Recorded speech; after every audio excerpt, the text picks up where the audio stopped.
I made a new mistake as a pastor. I don't know about your job, but in my job, I make lots of different mistakes, and it feels like I should stop making certain mistakes, but I think the reality is it read out of order. So the verses were out of order, and it's totally my fault, and I didn't even notice when I read the text, and I think the reason is because of Peter's urgency. He's writing to husbands and wives in the same way that he wrote to employees and to everyone serving under government, that there is Christian hope for them in all of these places, and it will involve suffering. He didn't talk about that as much with husbands and wives, but it is worth it to honor Christ in all of the relationships we find ourselves in.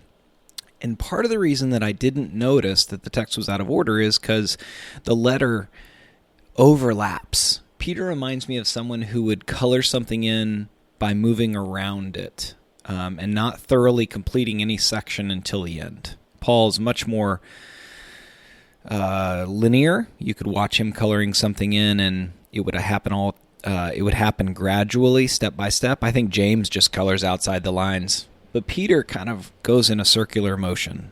Picture yourself coloring in a circle. And he goes from left to right, down, left again, up, right, down, left. But the thing that's so encouraging is the urgent tone, when applied to husbands and wives, is so hopeful. All of eschatology can be applied broadly speaking. Don't wait to love God and neighbor.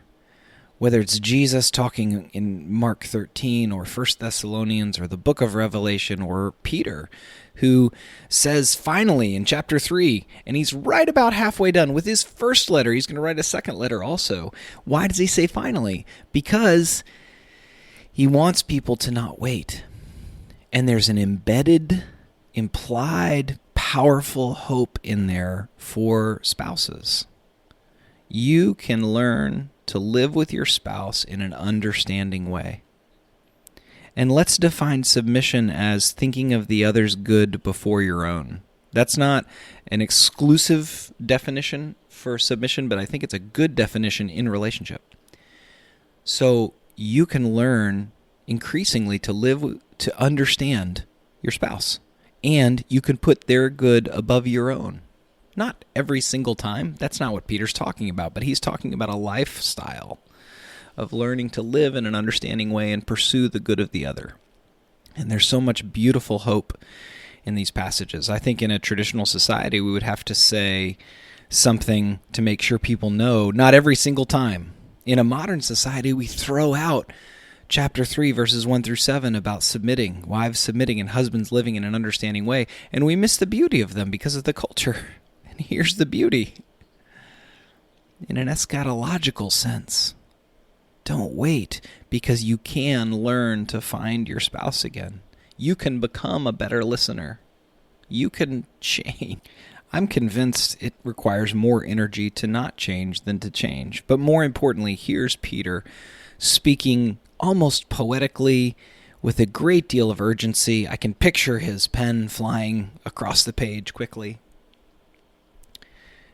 The point is not to reject the word submission, not to unpack this as though it's the only thing the Scripture says about marriage. It's to be inspired by it.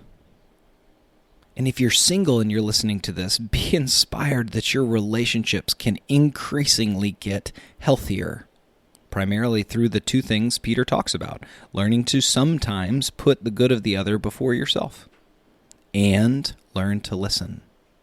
Live in an understanding way. Those of you that are married, I hope that you take hope through these verses, that you can increasingly learn to find your spouse, put their good above your own, and learn to listen to them.